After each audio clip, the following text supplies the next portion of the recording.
Ladies and gentlemen, hello and welcome back once again to the only coast to coast radio show all about the information economy. It's called Inside Analysis. Your host here, Eric Kavanaugh. Very special show today, folks. In fact, we just recorded a nice session with some slides. Hop online to insideanalysis.com and go to the webinar section to find where you can watch that show later on. We'll put it on YouTube. But it's all about streaming graph at a company called thatDot, which has invented this technology. It came out of DARPA. And we have Paige Roberts with us. We'll also be hearing from Sanjeev Mohan of SanjMo, formerly of Gartner. Now he's out independent, so we can do cool stuff like this with us, which is awesome. And a longtime listener, first time caller, H. Alexander Huskey is out there from ExxonMobil. He is a real aficionado of technology and architectures, and he always asks great questions. And he's always challenging me on some of the things that we say in the show. So it's good to have him here in the mix as well. And with that, let's dive right in with Paige Roberts. So, Paige, first of all, congratulations on lining up with this company. Is absolutely fascinating. I think there are a whole host of use cases that simply cannot be reasonably addressed by existing technology, which you are uniquely positioned to tackle. So, with that, give us a quick overview of thatDot and streaming graph. Sure. So thatDot was, as you said, the technology of Quine open source was developed by DARPA, and then thatDot was developed as the company, the commercial side of that. So thatDot streaming graph and thatDot novelty are our products, and they both are super useful for finding really advanced threats in cybersecurity. And novelty is especially useful for finding unknown unknowns, the things that you don't even know to look for. So you can just feed it your data and it has an AI built in to find whatever is anomalous in your data set as it flows in.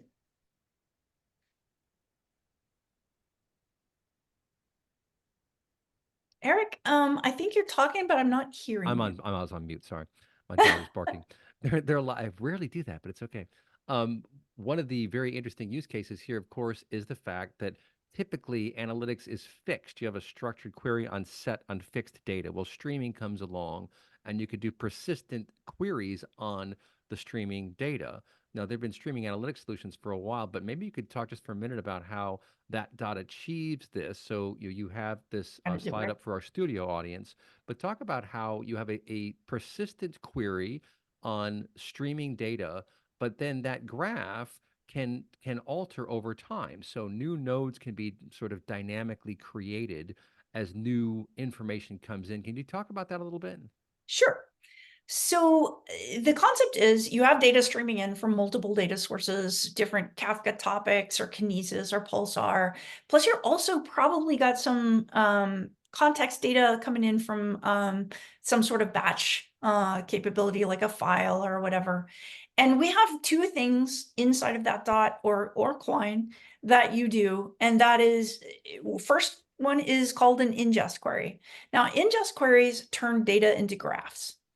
The idea in our software is that all nodes already exist, and what you are doing as the data comes in, you are using an extension of the Cypher graph query language, which most people know that it worked with graph, to tell it which pieces of data need to be nodes, need to be properties, need to be edges, relationships. And as that data flows in, the graph becomes more and more rich, and it's a dynamic graph, so it changes over time as the information comes in. Now, the other thing that we do is called standing queries, and these are, again, just Cypher query language. So it's anybody who's used Neo4j or any other graph capability is probably familiar with this language. But the concept is that you can query the past, the present, and even the future all at once. There is no time window. There's no definition of what time you're querying. So if a piece of data came in a year ago and a piece of data comes in a microsecond ago, and then the final piece of the pattern you're looking for comes in next week, as soon as it comes in, it finds it. It finds that pattern within less than a couple microseconds and immediately gives the answer and puts that into a new data flow, like another Kafka topic, or it can trigger actions within an application, which is really common. It can also go into a real-time monitoring system and say, hey, flag it. This is something important. This is what you were looking for. It can help with predictions. It can do all that sort of thing. So, and of course the data is persisted in, it's pluggable. You can decide what you would like. Anything that's Cassandra or Cassandra API compatible, like RocksDB, ScyllaDB, things like that, or ClickHouse, or a couple of other things. So you can persist that what you need to recreate the graph in case you lose power or something, because it's all in memory. Or it also persists the cool new insights that you've gotten, the places where you've actually found what you were looking for. So that's Right. the general idea. And you preserve state too, right? In other words, as the draft changes, you can still roll back in time and see what the world looked like at a particular point in time, right? Because if you change a schema, typically you're changing the view of everything, but you can roll back and see what it was like to do some sort of comparison. Is that right? You can. There's also a really a big value to that, because a lot of graph algorithms are designed to look at static data. So because you can take a snapshot from whatever time you wish, you can then use that to train your graph algorithm if you'd like, and then apply it to predict what you're looking for. Yeah, this is just fascinating. Well, I'm going to be quiet for a while and bring Sanjeev Mohan into the picture so he can ask some questions. Look him up online, by the way, Sanjmo. Sanjeev, I'm fascinated by this stuff. What do you think? What are you seeing? Yeah, Eric, me too. In fact, it's ironic when you invited me to come on this show. The two topics, streaming and graph, were part of my podcast and blogs just in the last 2 weeks, and it's fascinating. In fact, in my document, without knowing too much about thatDot, I'd already mentioned this product. So it was quite a I guess this is thatDot. This is like Paige and I were already connected in this hundreds of millions of dots in a graph, but with this event, our relation, the edges certainly came alive, and those dots are now like, the focus is on that, and I think that's why you call it thatDot. Paige, I know you're laughing.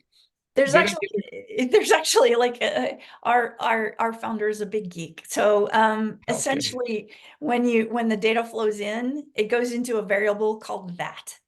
And every time you tell it, say the IP address is now the node ID, it has in the code, it'll say that dot node address equals node ID or something along those lines. So the code is full of that dot something.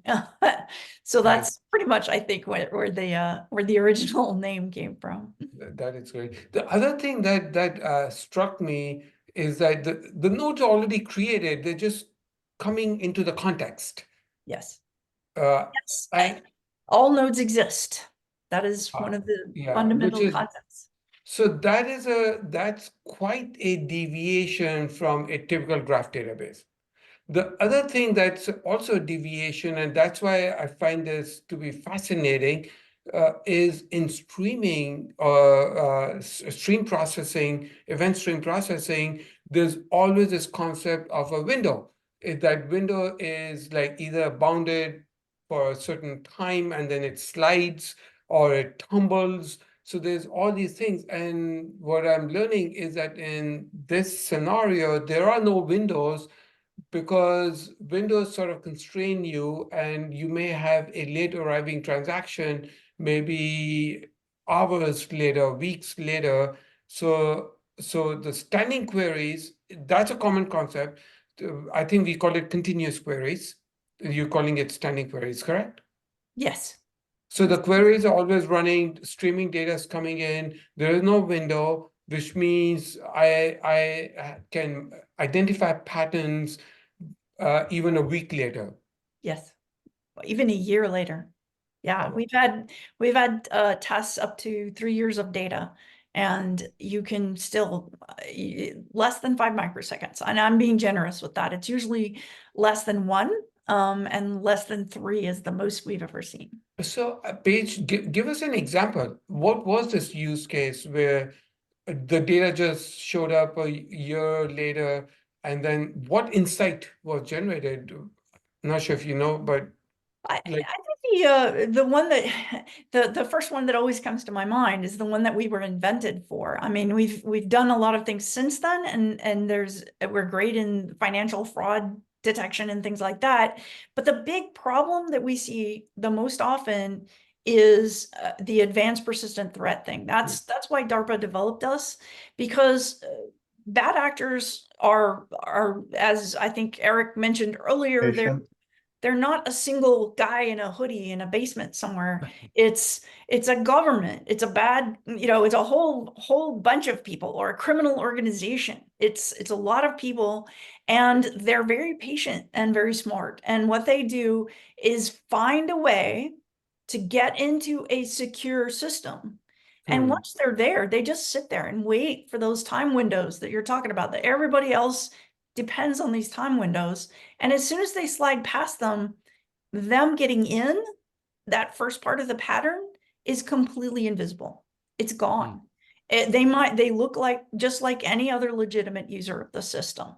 So if they then start accessing data, or maybe even finding a way to copy it to a temp file, and then somebody else just magically comes in and copies that temp file externally, and boom, you've stolen something that's very important. Or in some cases, they go in and do damage. I mean, we've had instances lately of people doing this sort of thing. It's like Microsoft and water utilities, and lots of problems with this particular difficulty. And that's why DARPA developed the software, is because we just can't have that continue to be a problem. It's like, we need something to address it. And once we invented the technology, then we realized, oh, this is really good for a lot of other things as well. But that's what it started as. got it. So if I were to summarize, so go ahead, Alex, please. Yeah, Alex, chime in. Go ahead. Oh, I was just going to say, so I'm trying to get my mind around streaming versus static, and a year-old or 2-year-old data doesn't seem streaming to me, though. So how do you? So the data streams in and is kept. It's persisted. So you can stream data in on a cluster and have millions of data points. Your graph, as it gets new data, will constantly grow. And it will become more and more elaborate and more capable. And it might have 3 years of data if that's what it takes to find what you need. But it also has data continuing to stream in. So each time it Right. more information, it becomes more elaborate. So you have a repository. So you have a repository, and you want to look back and analyze it. It stream it into your system. Is that the one? No, because the majority of our capabilities are in memory. Essentially, all of this is in memory, and it doesn't take a lot of resources. You might think, oh my God, this is gonna require massive beefy RAM nodes that are expensive and all of that. We have actually done a demo on the smallest Raspberry Pi they make. Our technology usually takes usually takes about 150 megs of RAM. And at the max, when it's really just going strong and doing, like I said, 3 years of data, whatever you need, it uses about 300 megabytes of RAM per machine, per server. So you're not really, so the streaming, I'm starting to understand that it's the analysis is taking place, the pattern recognition, all that's taking place continually. You're not storing all this data. It's coming in, being processed, and then either alerts are showing up or some kind of analysis is happening, right? Exactly. That's correct. We do persist everything, but it's just in case you have a power outage, or you need to go audit it or something like that. It's not persisted for the technology to function. It's persisted in case something bad happens. Oh yeah, I totally get that. So persister, that would be I'm just trying to get the synonyms right here. Data persister, Cassandra, that's really just a database, right? Wouldn't you be able to use Snowflake for that too? No, just because we're not set up to support it. It's Oh, very, okay. it's not because there's anything wrong with Snowflake. It's just because it's not designed for that. We recently had a large customer request that we add ClickHouse as a capability. We didn't have it before, and now we do. It's pretty much just a matter of adding a new persistor to the technology. Cassandra is the Okay. one that's most common. Oh, I'll have to look into that. The other, I just wanted to jump in and ask one more thing, but maybe it's the novelty module. But I read your website and it said that the okay, this technology does this pattern recognition, finds these things, but it does mention in there somehow a person has to set up the pattern that you want to find. So it'll find it streaming and all that, but I got the idea that somehow you have to define a pattern that you're looking for. So there's two technologies that we're talking about. One is the thatDot streaming graph, in which case you need to define what it is you're looking for.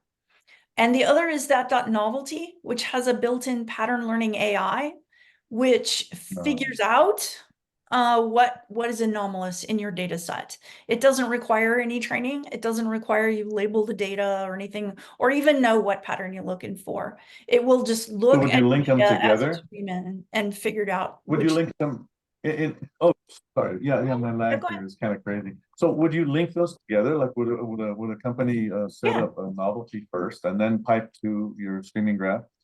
Yes, in fact, we've talked a lot about advanced persistent threats, but there's another really tough one to find, which is an insider threat, which is when you have an actual person who is a legitimate user who is nonetheless doing something they shouldn't.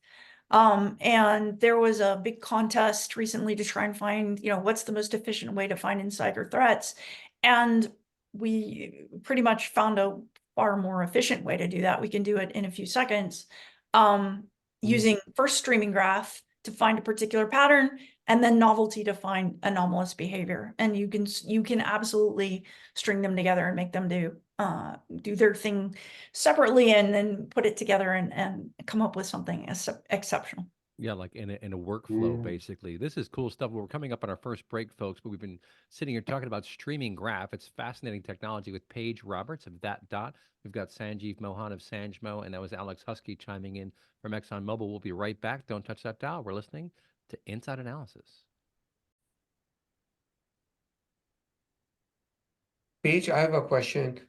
Without talking about the data persister for fault tolerant, persisting the data in case of a failure, if I just want to talk about the in-memory piece. What do you, by any chance, have an ability to replicate from one cluster to cluster, memory to memory, for maybe data residency reasons or throughput or something like that? I honestly don't know the answer to that. I think at this point, it's like Brian, our CEO who invented this, offered to be on the show, and I'm like, oh, now I wish Ryan was here. Yeah, I'm not really certain. I'd have to get back to you on that one. Okay, no worries. Okay, because I know like some company like Redis, they do that, cross replication across clusters. Because 3 years in memory sounds like a long time. It sounds like a long time, but we've done it. We've tested it. Yes. We know it works. We have, we have some of the more advanced cybersecurity folks doing it now, so we know it can be done. I think probably the answer to your first question is, if someone needs that, if we're a small enough company that if a large customer comes in and says, we want this, but we need this capability, we'll build it. That's Yeah, great.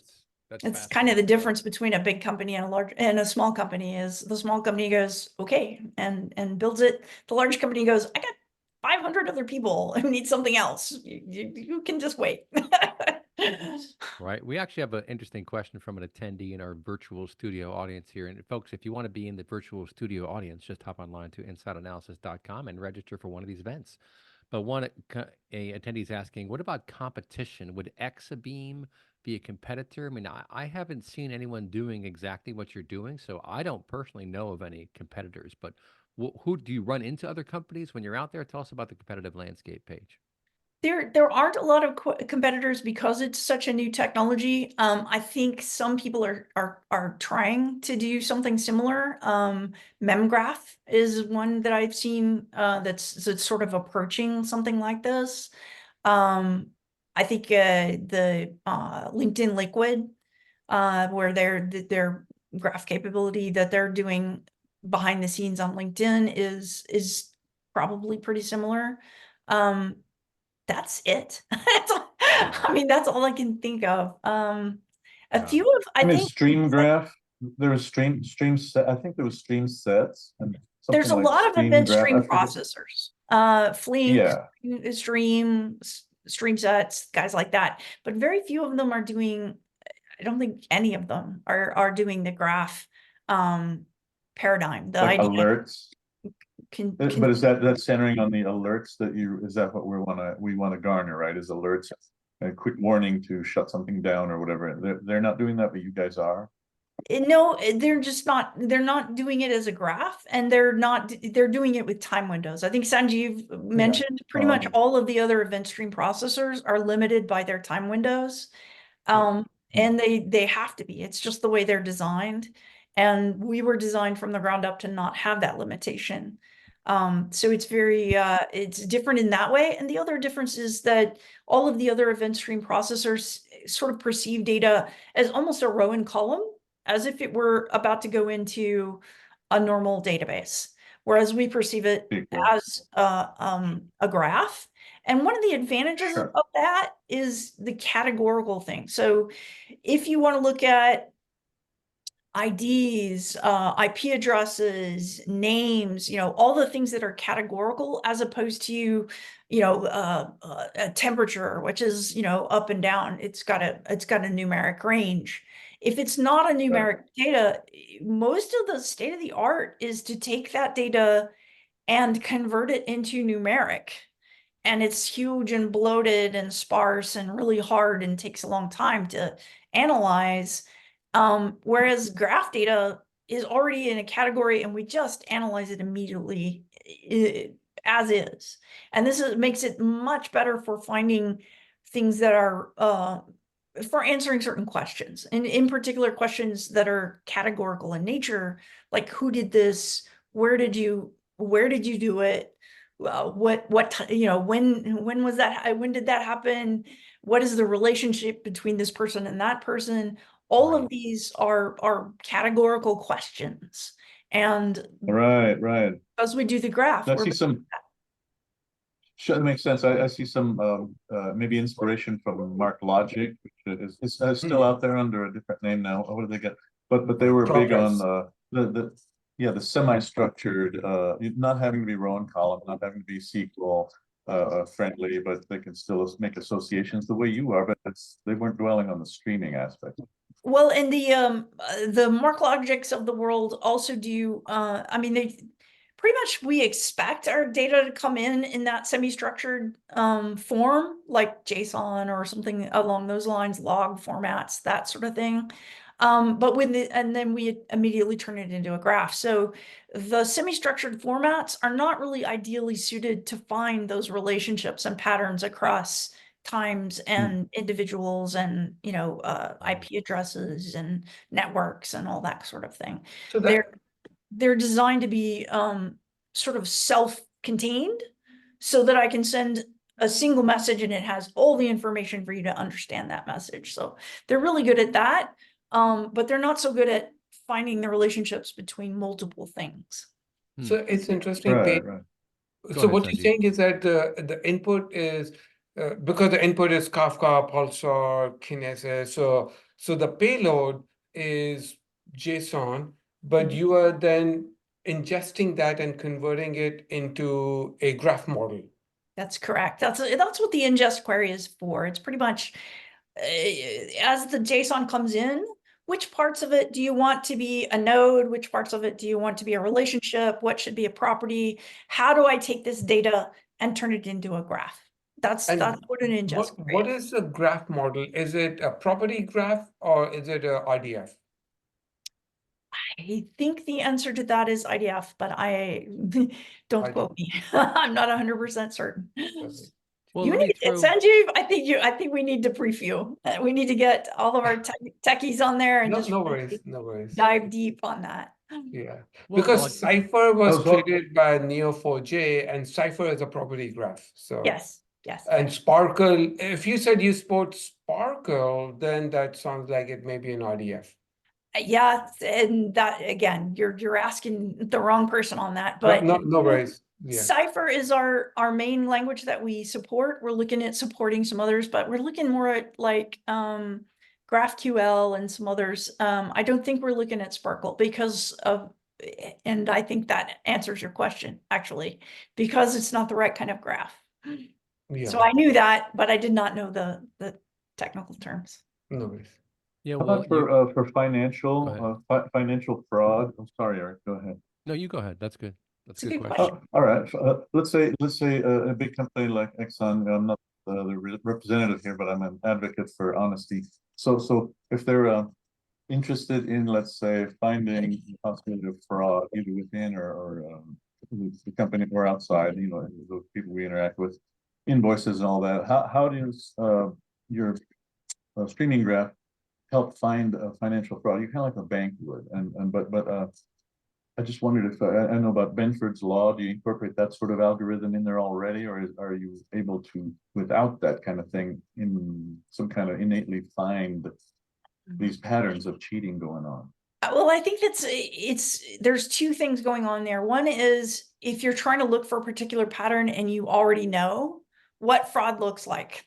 It's like, you know what the fraudulent actor is likely to do first, second, third, fourth, fifth.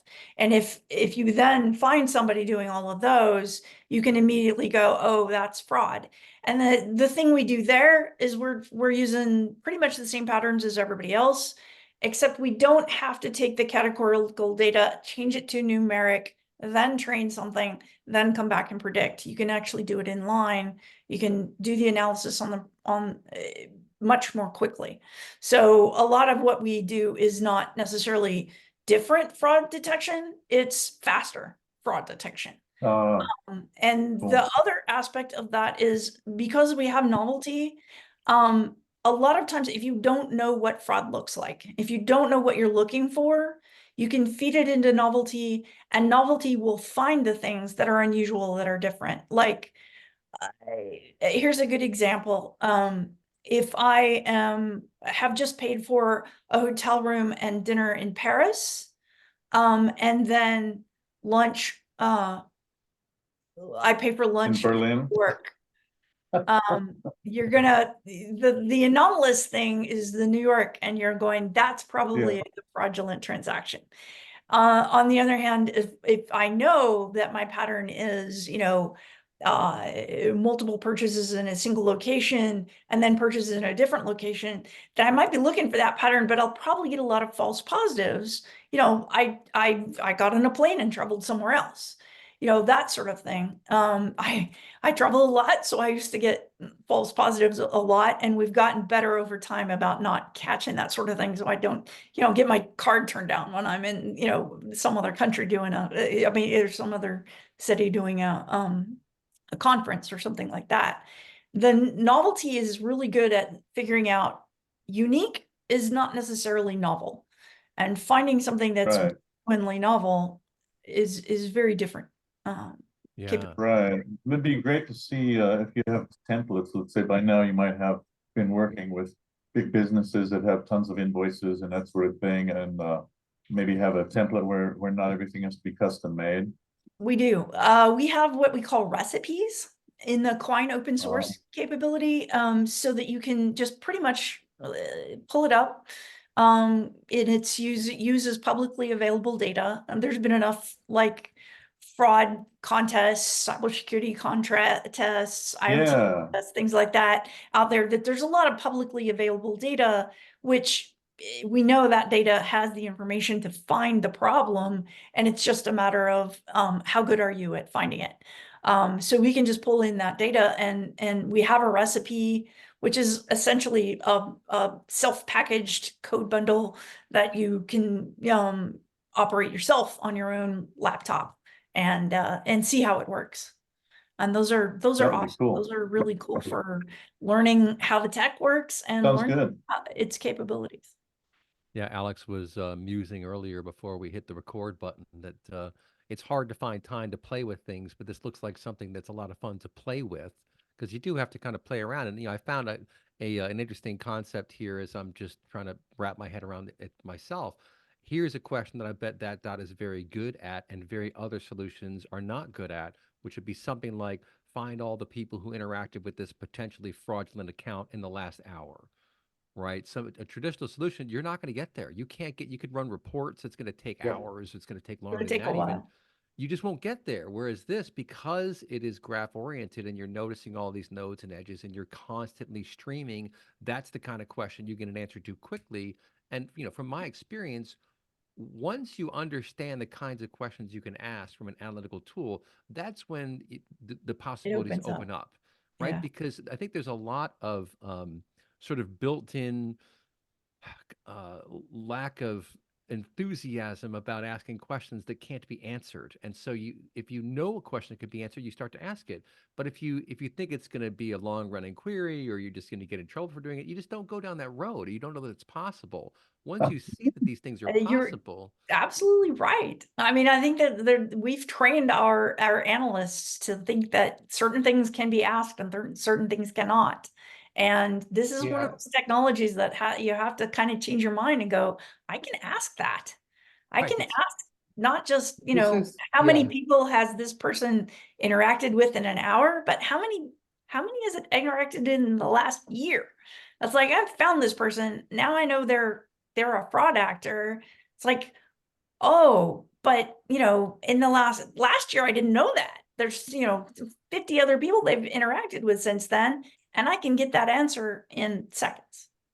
Yeah, wow. I think this is the streaming part is super exciting. The graph piece, in fact, the reason graph databases became quite well known many years ago was because of this massive scandal, if you remember, called Panama Papers. So somebody exposed a treasure trove of documents called Panama Papers, and the journalists got hold of those documents, but they couldn't Yes, tell what State was going on. Department memos and all that.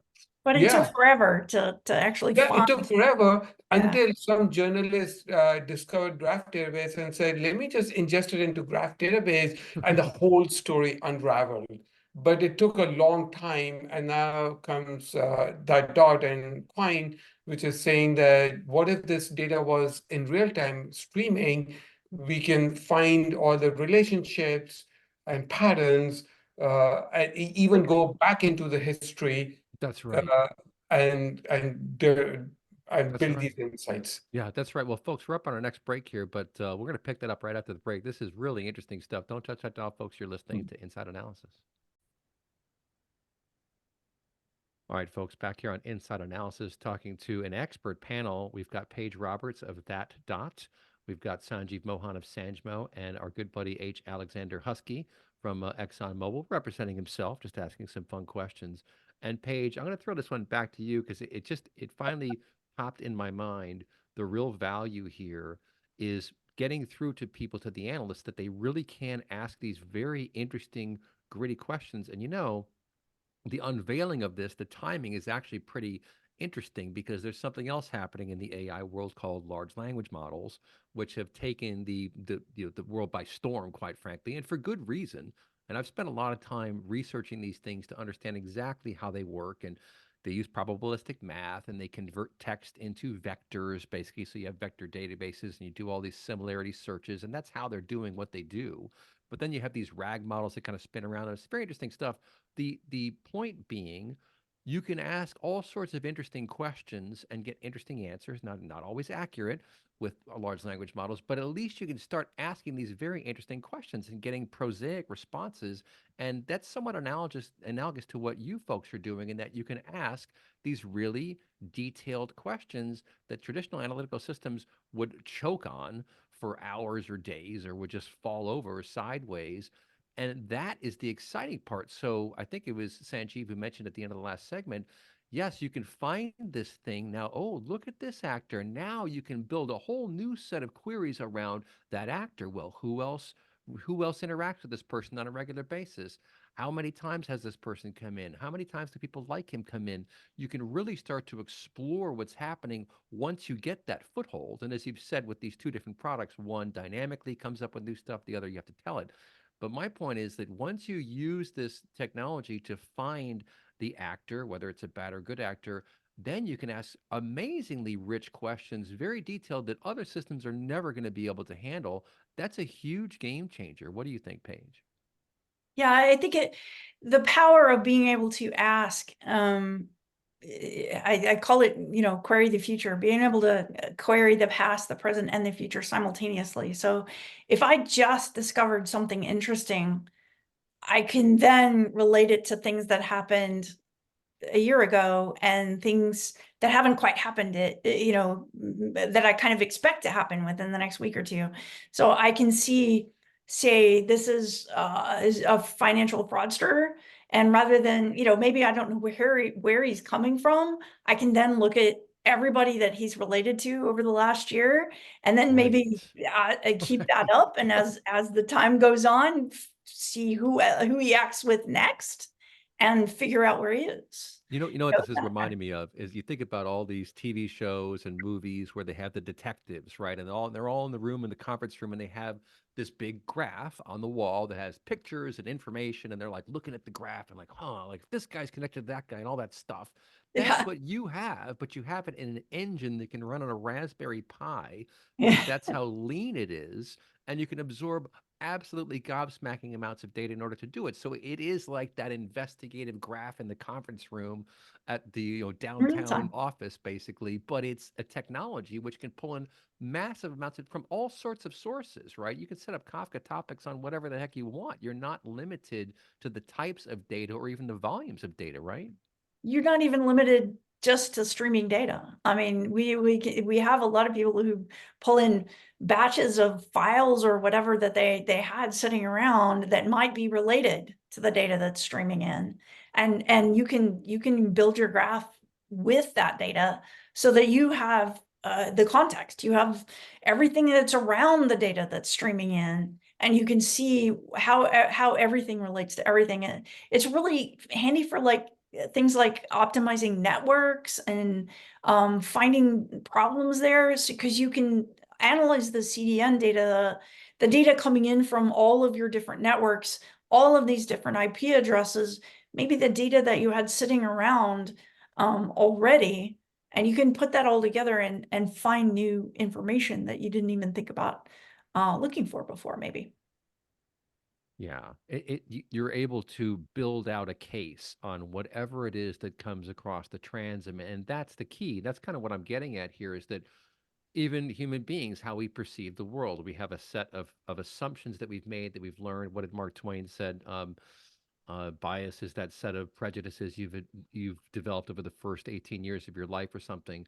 You have a certain way of looking at the world, and that's what you accept as normal. But and I'll give you another example, and then maybe we'll bring Sanjeev back into this. I've noticed this myself. When you hear a new word, and if you're 50 plus years old, it's not that often that you hear a new word or a new term or something, and you learn that, we're like, oh wow, I never learned that word before, like quine, like a quine, right? Mm. So you learn this word, Quine has actually been around. It's named after a guy. right? I looked it up. Yeah, Yeah, and the guy, there's also another thing named after the same guy. That's an application that generates its own source code. We're right. not that, Yeah. but we're named after the same. Brilliant. Self-replicating code.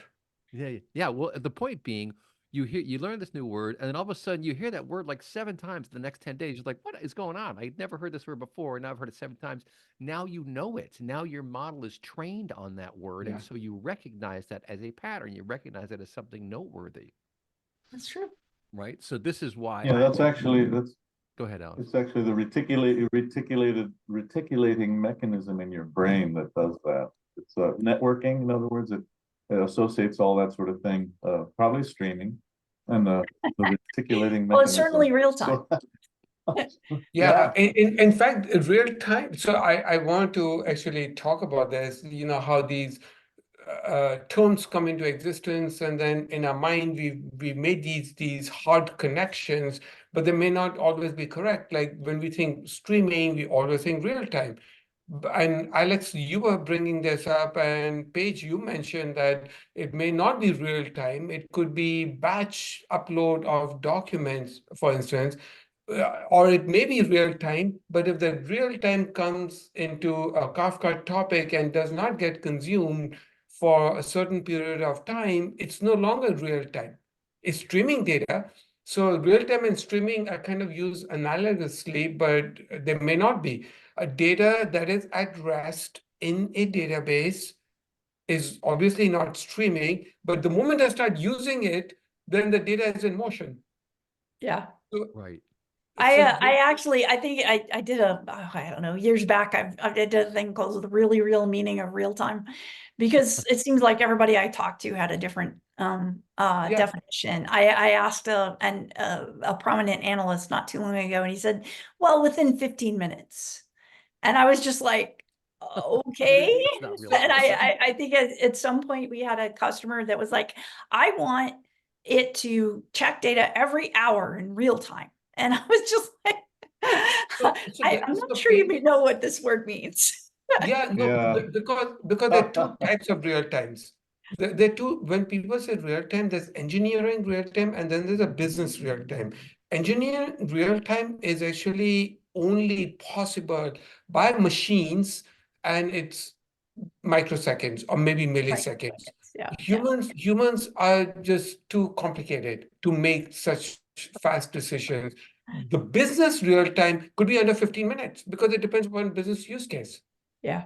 Yeah. And I think it depends a lot, but I can see the idea of being able to find a fraudster, find a cybersecurity risk, find that person and stop them before they have done something bad, is important. I mean, you've gone from like the whole idea of fraud detection versus fraud prevention is time. That's the only difference. It's like they're identical things. It's just one you're finding after the fact, and the other one you're finding fast enough that you can do something about it. Yeah. And I think that's the real power of real time, is being able to go, hey, I caught that advanced persistent threat who's been sitting here for a year the moment they tried to steal something. It's like that is really powerful. That ability to go from I detected it, it's a little late, but I figured it out, to I stopped it the moment they tried to do something wrong. And I think that's the real to me, that's a definition of real time, is doing things fast enough that you can make a difference. Yeah, when you're also motivating the analysts. I mean, this is one of my standard soapbox issues, that morale is the most important characteristic of any organization, because when morale is high, good things happen. When morale is low, bad things happen. It doesn't matter how much money you have, how many resources, what you're doing, none of that stuff matters. And morale is very difficult to quantify, to understand, or to qualify. How do you know? I mean, you can tell by looking at various metrics, but the point is this gets people excited. And look, let's face it, cybersecurity is a very, very challenging environment. I mean, we joke about it all the time, because you know things are happening, and if you have no mechanism for being able to get to them, it's very frustrating, and people kind of go into rote processes and just sort of give up, and that is not an acceptable answer. Well, let's pick this up. I have one more question from the studio audience we'll do for the podcast bonus segment coming up in 2 seconds. We'll be right back. You're listening to Inside Analysis. All right, folks, time for the podcast bonus segment here on a fascinating show. Hats off to all of our guests today. Paige Roberts of thatDot, look them up online. Sanjeev Mohan of Sanjmo, and Alex Huskey, calling in from the back-end fields way out there in North Dakota. That's why he's got some connectivity problems now and again. He's way out there. North Dakota is really big, and there's a lot going on out there. But Paige, we had a great question coming in. Yeah, that's right. It's the moon. We had a great question from someone saying this sounds like it's an awesome solution for what's called user and entity behavior analytics, which again speaks to the fact that human beings as users, for example, can do all kinds of things. I mean, it's not like a list of 5 things I could do as a human. There's an infinite list of things I can do, and there's an infinite array of behavioral patterns that could be identified, and traditional databases are not good at that kind of thing. Certainly not relational databases or object stores or all these different things. They hold stuff, and that's their job, and they're designed to hold things and then deliver them upon demand. But even the analytical engines are more relational in nature, and they're not graph in nature. And graph is fascinating because, again, it's got nodes and edges. The node could be any entity. You could have a million nodes. You could have more than that. And the different behaviors also are so variant. And I think that's what's so exciting about this streaming graph from thatDot, is that it is so malleable. Nothing is unwieldy to it. What do you think about that? I think that's accurate, but I think when I talk about, it's one of the challenges when I talk about categorical data, it's such a esoteric term that a lot of people are like, yeah, what's the big deal? What we're talking about is users, entities, IP addresses. It's talking about user and entity behavior. That's exactly what it is. And being able to analyze that in real time as the data appears. Right. As opposed to, excuse me, having to transform that data into something numeric and then run an algorithm across the numeric data, which is huge and takes forever. And then I can eventually figure it out maybe a few hours later, or a few days later. The user and entity behavior that happens now, I can immediately analyze it. And that is the power of streaming graph, is the relationships, the entities, the actions, the people doing a thing is what a graph is designed to represent, is entities behaving.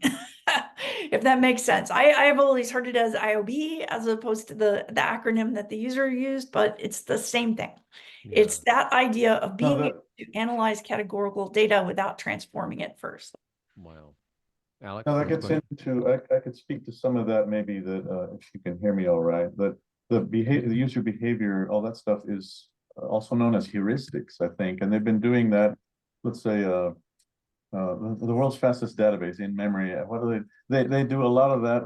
That's how they figure out how to customize ads for you based on what you lingered on with your mouse. Aerospike is. Yeah, Yeah, I speak Aerospike. all That's time. it. I'm writing a technical book Exactly. with O'Reilly on the with the Yeah, so Aerospike, exactly. So I mean, they were one of the first in memory or flash kind of outfits, but that whole idea of okay, the guy is mousing over this, we're going to feed him this ad. Well, that applies also to, hey, so and so is trying to charge so and so's card for something that so and so doesn't. You know, they're 4 times in California using my credit card or something, and I know that's been done, but you guys are making it more accessible, I think.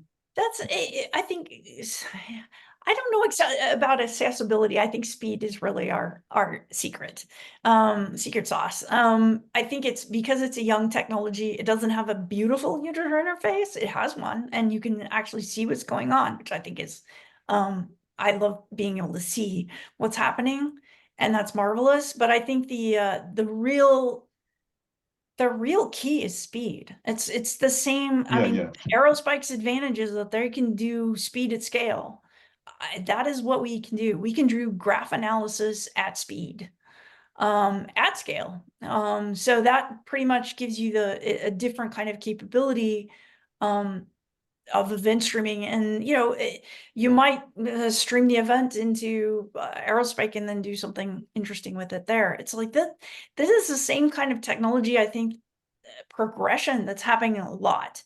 Is it used to be, it might take you days to do a query. It might take you, once a week to update your data, and then you're lucky if you were really snazzy if your dashboards were only a day old. And it's like now it's becoming it's like, that took you 10 seconds. Damn, that's slow. It's like this is a very different world, and we're trying to accomplish some things that require that upper level, that next gen capability. And I think streaming graph is a really good example of that. We've just taken it to the next level. Yeah, well, it's Those interesting. go ahead, Aerospike, Sanjeev. Go ahead. Aerospike was handling streaming use cases in key value, and then now they've added graph. So I can see that how this technology is becoming the de facto standard. Yeah, I think I'm gonna have to tell the Aerospike guys that they got to mention on the show. Right on. So I was going to say one more thing is fine because it's speedy and it's smart. Is that under the hood at Palantir, or how do they tell us about bad guys? Starting the Chinese ship CrowdStrike. leaving the dock and it's aiming for Hawaii. Like Yeah, I don't. I can't talk all about most of them, but we're public with CrowdStrike. There you I mean, go. at this point, we've got one of the largest corporations in the world is embedding our software. We just got some funding from a U.S. Military branch. There's a lot of things going on that a lot of them I'm not allowed to talk about. I mean, Wow. well, fair enough. that's pretty much all I Okay, can yeah. tell you. Well, folks, look all these folks up online. thatDot. I love the story behind thatDot, by the way, connecting all the dots. thatDot is an IP address. thatDot is a user. Look these guys up online. thatDot streaming graph. Of course, Sanjeev Mohan of Sanjmo and H. Alex Huskey. Thank you for your time. If you want to be on the show, send me an email, info@insideanalysis.com. This does conclude our program for the day. What a fantastic show. We'll talk to you next time, folks. Take care. Bye-bye. Thank you.